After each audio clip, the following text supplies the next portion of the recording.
Hello students, कल हम बात कर रहे थे। कल मतलब पिछली जो हमारा वीडियो था उसमें हमने बात की थी, शुरू कर लिया था हमने world line, space time interval, space like, time like vectors और मैक्रो कैजुअलिटी, इसके बारे में हम बात कर रहे थे, जिसमें हमने वर्ल्ड लाइन के बारे में बात कर ली थी।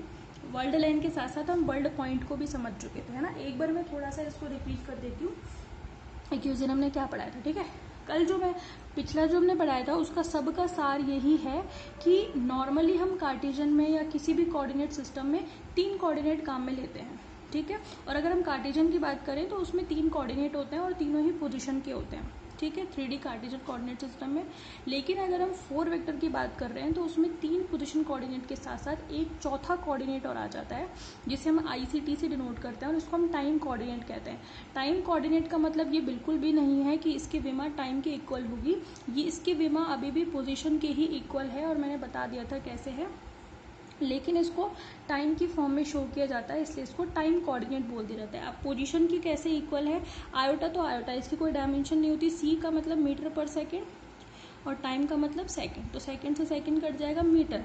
ठीक है, तो इसकी जो डायमेंशन आ रही है वो मीटर में ही आ रही है। ठीक है, लेकिन इसको हमने क्योंकि टाइम की फॉर्म में बताया इसलिए हमने इसको टाइम कोऑर्डिनेट का है। समझ में आगे बात। तो ये अगर किसी स्पेस में किसी भी कोऑर्डिनेट को इन 4 कोऑर्डिनेट से शो किया जाए तो आप उस पॉइंट को क्या कहोगे, वर्ल्ड पॉइंट। और वो स्पेस क्या कहलाएगा आपका, मिन्कोविस्की स्पेस कहलाता है। मिन्कोविस्की साइंटिस्ट का नाम है, या फिर आप उसको 4 वेक्टर स्पेस कहते हैं। नाम से पता चल रहा है 4 वेक्टर में 3 के बजाय 4 कोऑर्डिनेट होंगे और एक कोऑर्डिनेट टाइम का होगा। बात समझ में आ गई। तो वो 4 कोऑर्डिनेट सिस्टम या 4 कोऑर्डिनेट स्पेस कहलाएगा और इसी को नाम दिया जाता है मिन्कोविस्की स्पेस। और मिन्कोविस्की ने एक स्टेटमेंट दिया था अबाउट 4 वेक्टर स्पेस, उसकी इंपॉर्टेंस बताने के लिए कि स्पेस इटसेल्फ और टाइम इटसेल्फ ये दोनों जो हैं मेयर शेडोज में सिंक हो जाएंगे, लेकिन एक ही तरीके का चीज बचेगी, एक ही तरीके की चीज एग्जिस्ट करेगी या सरवाइव करेगी, और वो क्या है, दोनों का यूनियन। यूनियन मतलब जिसमें दोनों हो, स्पेस भी हो जिसमें टाइम भी हो। समझ में आ गई। और वो क्या है, मिन्कोविस्की स्पेस, यानी कि 4 वेक्टर स्पेस। समझ में आगे बात। अब 4 वेक्टर स्पेस में कोई भी पॉइंट है तो उसका कोऑर्डिनेट जो है वो क्या कहलाता है, वर्ल्ड पॉइंट। बात समझ में आ गई। और किन्हीं 2 वर्ल्ड पॉइंट के बीच की डिस्टेंस क्या कहलाती है, वर्ल्ड लाइन कहलाती है। ये मैंने आपको समझा दिया था। तो वर्ल्ड पॉइंट से मतलब है स्पेस में अगर उसके पॉइंट के कोऑर्डिनेट्स आपने 3 पोजीशन के साथ साथ एक टाइम से भी शो किया है तो एग्जैक्टली इसको तो हम नहीं कह पाएंगे वर्ल्ड पॉइंट, क्योंकि इसमें नहीं समझ में आ रहा है कि चौथा इसमें टाइम कोऑर्डिनेट है या नहीं। मतलब एक्चुअली दिखा रखा है चौथा, लेकिन जो बी है वो एग्जैक्टली एक वर्ल्ड पॉइंट है, बिकॉज इनमें 3 पोजीशन और एक हमने चौथा कोऑर्डिनेट जो है पोजीशन का उसको हमने टाइम की फॉर्म में शो किया है, इसलिए ये क्या कहलाता है, world point. And the distance between 2 world point is said to be world line. बात समझ में आ गई। डिस्टेंस निकालने का तरीका तो वही है, कुछ नया थोड़ी ना, x2 माइनस x1 का whole square plus y2 minus y1 का होल स्क्वायर और बाकी अंडर रूट कर देते थे अपन। ठीक है, तो यहाँ तक अपनी बात हो गई थी। तो वर्ल्ड लाइन वाला अपना जो काम है वो हो गया था। ठीक है, अच्छा एक चीज और इसमें देख लेना कि ये जो क्वांटिटी है हमारी, ये वाली जो डिस्टेंस मिली है हमें जिसको हम वर्ल्ड लाइन कहते हैं, इसका जो मान है वो लाइट सिग्नल्स के लिए 0 नहीं होता है ना। For light signal under root x square plus y square plus z square minus c square t square is not equal to 0। यानी कि अगर लाइट सिग्नल्स हैं तो उनके लिए 0 नहीं होता, लेकिन वो पार्टिकल्स जिनके लिए, क्योंकि लाइट सिग्नल की वेलोसिटी पार्टिकल्स की या लाइट पार्टिकल्स की वेलोसिटी जो है वो वेलोसिटी ऑफ लाइट के इक्वल होती है, लेकिन वो पार्टिकल जिनकी वेलोसिटी ऑफ लाइट से कम होती है। ठीक है, यानी कि वो पार्टिकल्स या वो मैटर पार्टिकल्स जिनकी वेलोसिटी ऑफ लाइट से कम होती है उनके लिए, अच्छा सॉरी मैं उल्टा बोल गई हूँ, लाइट सिग्नल के लिए इसकी वैल्यू एक्चुअली 0 होती है, sorry.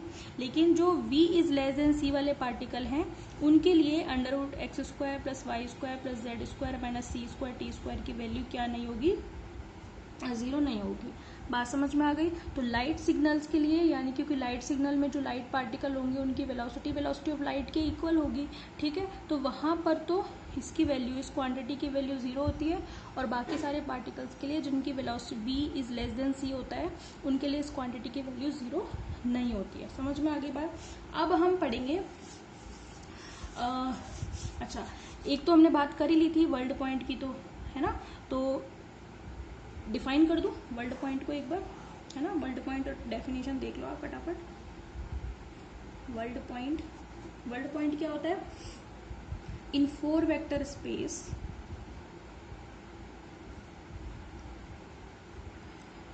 Position of any point or incident is known as world point. यानी कि चतुर्वेम आकाश में किसी बिंदु की स्थिति या किसी घटना की स्थिति क्या कहलाती है? वर्ल्ड पॉइंट, जो मैंने अभी बताया।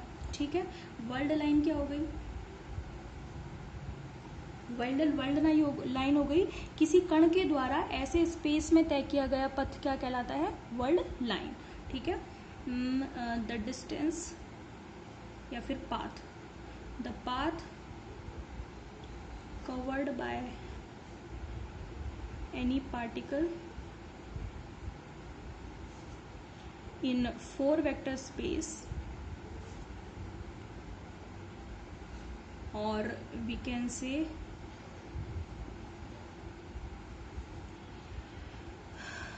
distance between 2 world point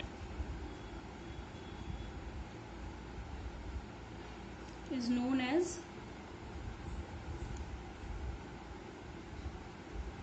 world line। बात समझ में आ गई आपको? ठीक है, डेफिनेशन जो है वो तो एक ऑफिशियली होनी चाहिए, बाकी चीजें सिंपल वे में समझ में आनी चाहिए, हमें आ रही है। तो किसी भी 4 वेक्टर स्पेस में किसी इंसिडेंट की या किसी पोजीशन की, किसी पॉइंट की जो पोजीशन है वो वर्ल्ड पॉइंट कहलाती है। और किन्हीं 2 वर्ल्ड पॉइंट के बीच की डिस्टेंस, या हम कह सकते हैं कि जो ऐसे स्पेस में यानी कि 4 वेक्टर स्पेस में जो पाथ कवर किया जाएगा उससे हम क्या कहते हैं? वर्ल्ड लाइन कहते हैं। ठीक है, अब हम नेक्स्ट डेफिनेशन पे चलते हैं और वो है स्पेस टाइम इंटरवल, या हिंदी में इसे बोलते हैं दिक् काल अंतराल। ठीक है, next space time interval. Space time interval या हम बोलते हैं दिक् काल अंतराल। ठीक है, दिक् काल अंतराल क्या होगा? Suppose in a 4 vector space we have a frame of reference that is S। ठीक है, हमारे पास एक S जड़त्वीय निर्देश तंत्र है। ठीक है, किसमें है? 4 वेक्टर स्पेस यानी कि चतुर्वेम आकाश में है। ठीक है, then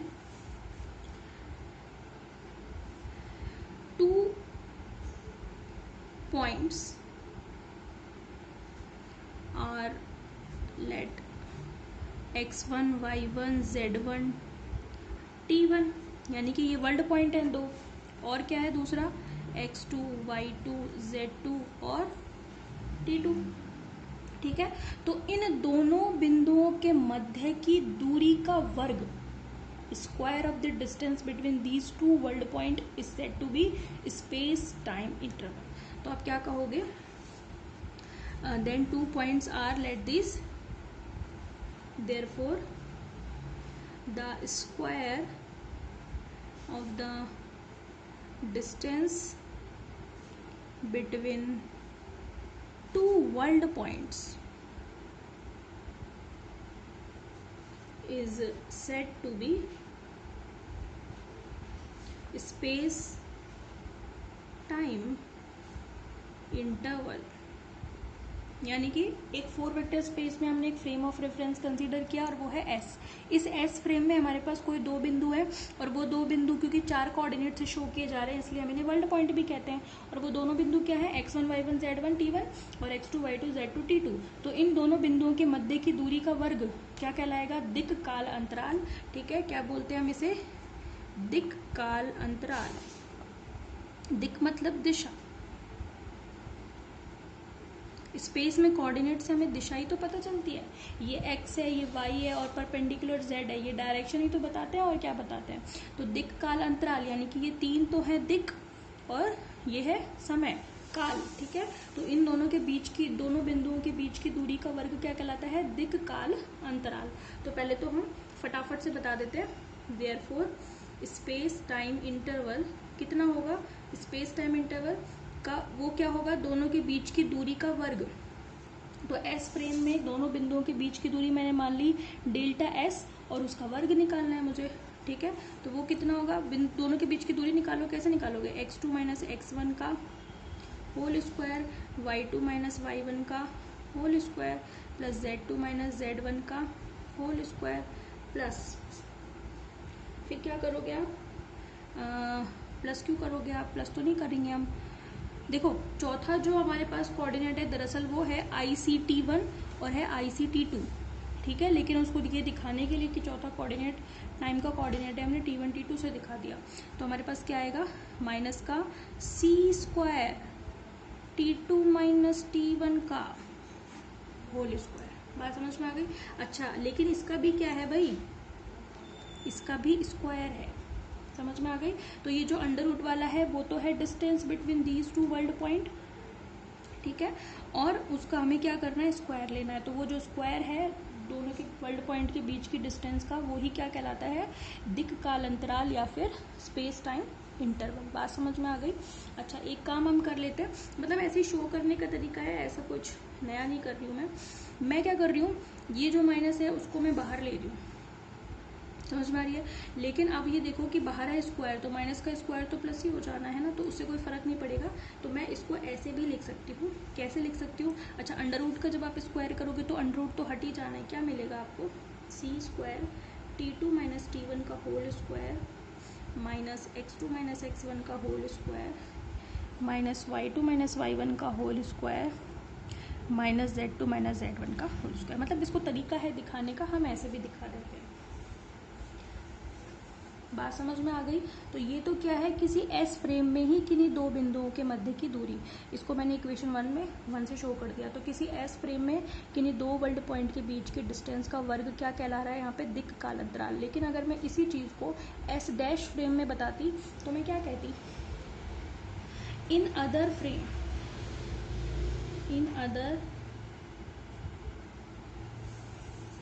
frame of reference S dash, एक दूसरा फ्रेम ऑफ रेफरेंस है एस डैश, ठीक है।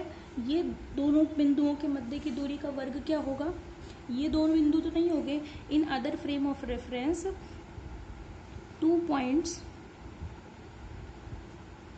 Are if x1 dash x2 dash sorry y1 dash z1 dash t1 dash and x2 dash y2 dash z2 dash t2 dash, then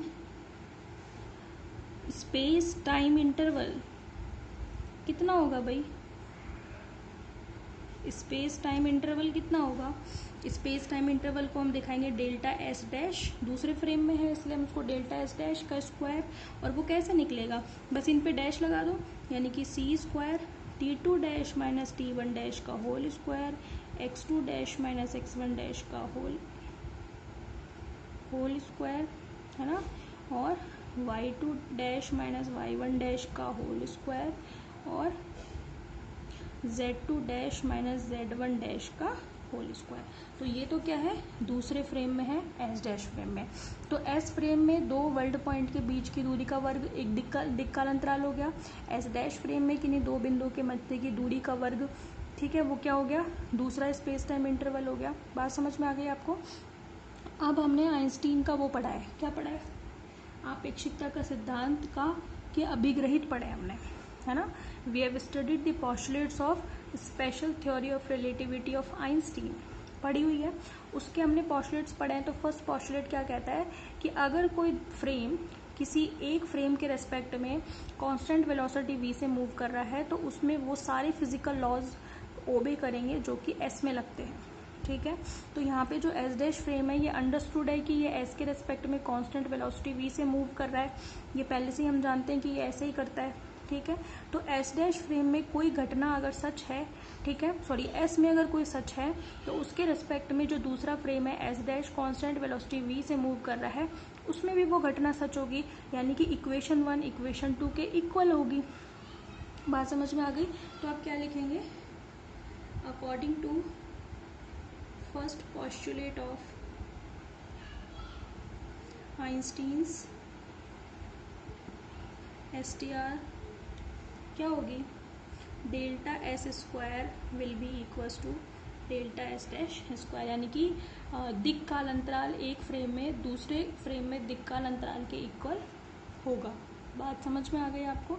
तो आप क्या करेंगे? इन दोनों को इक्वल करेंगे और उसमें हम 3 केसेस पढ़ेंगे, जिसको हम हमारी नेक्स्ट वीडियो में कंटिन्यू करेंगे। ठीक है, 3 केसेस पढ़ेंगे और वो जो 3 केस पढ़ेंगे ना, हम उसी में हम इसको समझाएंगे। बाकी के जो हमारे रह रहे हैं ना, वर्ल्ड पॉइंट के साथ साथ वर्ल्ड लाइन हो गई, वर्ल्ड पॉइंट हो गया, स्पेस टाइम इंटरवल हो गया। अब स्पेस टाइम इंटरवल में जो हम आगे 3 केसेस पढ़ेंगे, उससे हम बताएंगे space light, time light, vectors, और उसी में हम बताएंगे मैक्रो कैजुअलिटी यानी कि स्थूल कारणता। समझ में आ गई? तो स्पेस टाइम इंटरवल में इससे आगे हम 3 केसेस पढ़ने वाले हैं और उन 3 केसेस में हम ये इन तीनों चीज़ों को बता देंगे। समझ में आ गई बात आपको? और टॉपिक हमारा खत्म हो जाएगा। फिर हम आगे पढ़ेंगे 4 वेक्टर फॉर्मुलेशन, उसमें हम पोजीशन का फॉर्मुलेशन देखेंगे, वेलोसिटी का देखेंगे, फोर्स का देखेंगे, बहुत सारी नई नई चीज़ें पढ़ेंगे। ठीक है, आई होप आपको ये कंसेप्ट क्लियर हो रहा होगा। ठीक है, ओके, थैंक यू। कमेंट कर दिया करो, समझ में आ जाता है तो एटलीस्ट मुझे पता तो चले कि मैं बच्चों को पढ़ा रही हूँ कि नहीं पढ़ा रही हूँ, कुछ समझ में आ रहा है नहीं आ रहा, कुछ तो रिस्पॉन्स कर दिया करो यार एटलीस्ट। Okay, thank you.